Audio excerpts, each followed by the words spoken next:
मित्रांनो 2019 मध्ये जिल्हा परिषद अंतर्गत आरोग्य विभागाचे जे फॉर्म भरले होते त्या संदर्भात एक नवीन अपडेट येत आहे। 2019 मध्ये निघालेल्या त्या पदांची सुद्धा परीक्षा होणार आहे आणि त्या संदर्भात एक परिपत्रक काढलं आहे। हे परिपत्रक सर्व विभागीय आयुक्तांना पाठवलं आहे आणि यामधील विषय असा आहे की जिल्हा परिषदेतील आरोग्य विभागाशी संबंधित गट क गट ड संवर्गातील मंजूर भरलेल्या व रिक्त पदांची माहिती देण्याबाबतचं हा परिपत्रक आहे।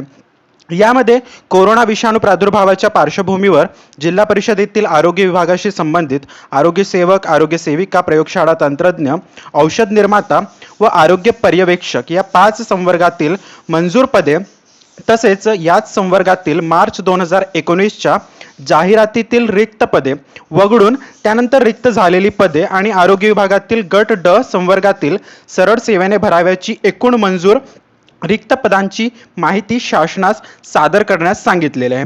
तर मित्रांनो या परिपत्रकामध्ये बघा मार्च 2019च्या त्या जाहिरातीतील रिक्त पदे वगळण्यास सांगितलेले आहे।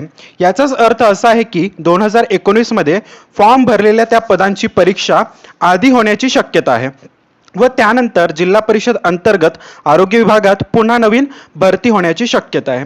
तर मित्रांनो त्यामुळे ज्या विद्यार्थ्यांनी 2019 मध्ये जिल्हा परिषदेतील आरोग्य विभागाचा फॉर्म भरला होता त्यांनी परीक्षेच्या तयारीला लागावे व तुमच्या तयारीसाठी आरोग्य विभाग भरती व्हिडिओजची एक प्लेलिस्ट या चॅनलवर बनवली आहे आणि रेग्युलर व्हिडिओज पण टाकले जात आहेत। तरी या व्हिडिओचा लाभ अवश्य घ्या व चॅनल सबस्क्राइब करून घ्या। धन्यवाद।